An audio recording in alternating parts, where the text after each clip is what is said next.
Bem-vindos de volta! Nessa aula, vamos aprender o comando condicional if. Vamos iniciar a aula com uma tarefa, parecida com a que resolvemos a aula passada. Sua professora está cansada de calcular as médias dos alunos e pediu que você escreva um programa que leia uma linha com 3 inteiros, correspondendo às notas de 3 provas de um aluno, calcule a média do aluno e escreva 2 linhas na saída. A primeira linha deve conter a média das notas do aluno, com uma casa decimal. A segunda linha deve conter a palavra aprovado se a média for maior ou igual a 5. Caso contrário, a linha deve conter a palavra reprovado. Uma coisa diferente nesta tarefa é que, dependendo de uma condição, o valor da nota, o programa ora deve escrever na segunda linha a palavra aprovado, ora a palavra reprovado. Com os comandos que conhecemos até agora, isso não é possível. Para resolver esta tarefa, precisamos de um comando que permita escolha. Algo assim: se média maior ou igual a 5, escreva uma linha contendo a palavra aprovado. Se não, escreva uma linha contendo a palavra reprovado. Note a estrutura do comando. Se uma condição, faça uma coisa. Se não, faça outra coisa. Eu vou mostrar um exemplo do comando condicional if em JavaScript. Não se preocupe com os detalhes do comando. No momento, eu só quero que você preste atenção na estrutura do comando if. Depois veremos os detalhes. Note que é a mesma estrutura que acabamos de apresentar. Se média maior ou igual a 5, escreva aprovado. Se não, escreva reprovado. Ok, vamos então ver os detalhes do comando if. Este é o formato geral do comando. Ele começa com a palavra if, que é uma palavra reservada em JavaScript, e em inglês quer dizer se, seguido de uma expressão lógica entre parênteses. Uma expressão lógica é uma expressão diferente das que vimos até agora. O resultado de uma expressão lógica é verdadeiro ou falso. Em seguida, temos um bloco de comandos. Esse bloco de comandos é executado se a expressão lógica tem o valor verdadeiro. Cada comando do bloco termina com um ponto e vírgula. Em seguida, vem a palavra else, que também é uma palavra reservada em JavaScript. Em inglês, quer dizer senão. E a palavra else é seguida de outro bloco de comandos.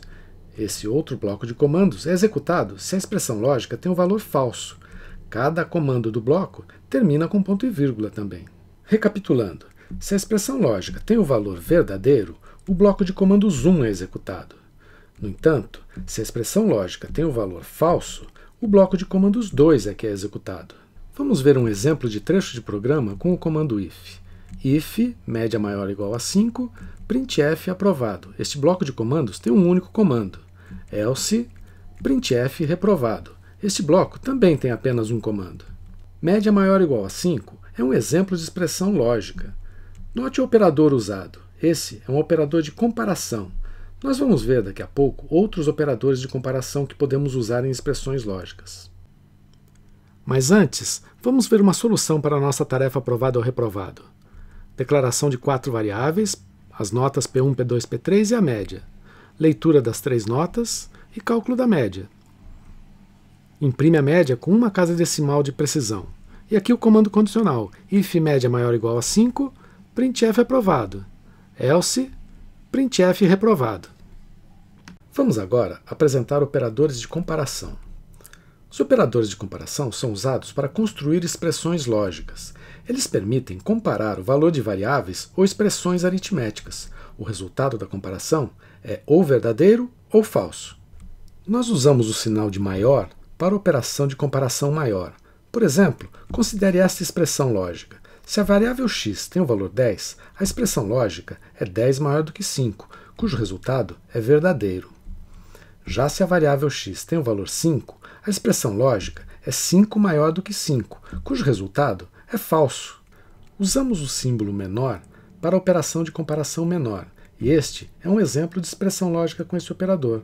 Se o valor da variável média é menor do que o valor da expressão 2 vezes nota 1, o resultado é verdadeiro. Caso contrário, o resultado é falso. Nós usamos o símbolo maior, seguido do símbolo igual, para a operação maior ou igual. Este é um exemplo de expressão lógica usando esse operador. Nós usamos o símbolo menor, seguido do símbolo igual, para o operador menor ou igual. E aqui está um exemplo de expressão lógica usando esse operador. Há também operadores para comparar igualdade. Nós usamos 3 símbolos igual seguidos para indicar a operação igual a. Considere essa expressão lógica. Se o valor da variável x é 10, a expressão é 10 igual a 5, cujo resultado é falso. Se o valor da variável é 5, a expressão é 5 igual a 5, que tem o valor verdadeiro. Atenção! Não confunda o operador de atribuição, cujo símbolo é um sinal de igual, com o operador de comparação igual a, cujos símbolos são 3 sinais de igual seguidos. Esta é uma operação de atribuição, x recebe 8,5, que altera o valor da variável x para 8,5, e esta é uma operação de comparação, que compara x com a constante 8,5 e que não altera o valor de x. Finalmente, usamos o símbolo ponto de exclamação seguido de 2 sinais de igual para a operação diferente de. Este é um exemplo de expressão usando este operador. O resultado dessa expressão é verdadeiro se o valor de x é diferente do valor de média, e falso caso contrário. Vamos agora ver algumas variações do comando if. Muitas vezes, temos apenas uma ação para realizar com o comando condicional. Por exemplo, suponha que se a média da prova é 10, queiramos escrever uma linha com a palavra parabéns. Vamos ver como isso se encaixa na estrutura do comando if, como conhecemos até agora. Se a média é igual a 10, escreva uma linha parabéns. Se não, nada a fazer. Ou seja, a cláusula senão é desnecessária. Nesse caso, podemos escrever o comando if sem a cláusula else. Veja um exemplo. If média igual a 10, printf parabéns. E o comando termina aqui, sem a cláusula else. O comando if permite testar uma condição. O que fazer quando existir mais do que uma condição a ser testada? Veja este exemplo. Ao invés de escrever a média do aluno, queremos escrever um conceito, A, B ou C, usando o seguinte critério. Se a média for maior do que ou igual a 8.0, escrever a letra A. Se a média for menor do que 8.0, mas maior do que ou igual a 5.0, escrever a letra B. E se a média for menor do que 5.0, escrever a letra C. Ou seja, dependendo do valor da média, temos 3 ações diferentes a realizar. Vamos ver como testar as 3 condições. Começamos com um comando condicional para testar se a média é maior do que ou igual a 8.0. Nesse caso, o conceito é A. Se não, sabemos que a média é menor do que 8.0.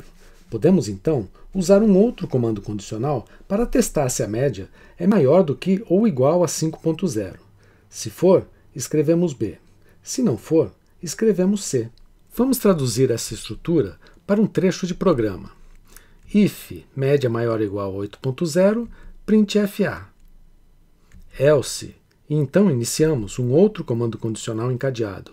If média maior ou igual a 5.0, printf B. Else, printf C. Algumas palavras sobre formatação de programas. À medida que vamos escrevendo programas mais extensos, é importante manter o nosso código bem organizado. Código bem escrito é mais fácil de entender. Além disso, uma boa organização ajuda a encontrar eventuais erros de programação. Estes 2 trechos de programa contêm exatamente os mesmos comandos, mas este está bem organizado e este está mal organizado.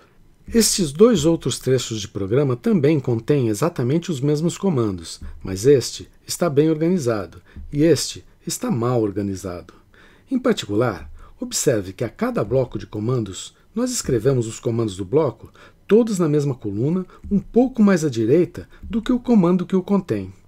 O bloco deste if está escrito um pouco mais à direita do que a palavra if. O bloco deste else, todos os comandos do bloco também são escritos um pouco mais à direita em relação à palavra else. No bloco deste outro if, também o comando é escrito um pouco mais à direita, assim como o comando deste else, que também é escrito um pouco mais à direita do que a palavra else.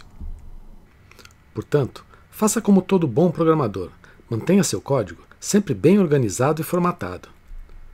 E aqui termina a nossa aula 6. Faça agora os exercícios associados à aula 6 no ambiente Saci.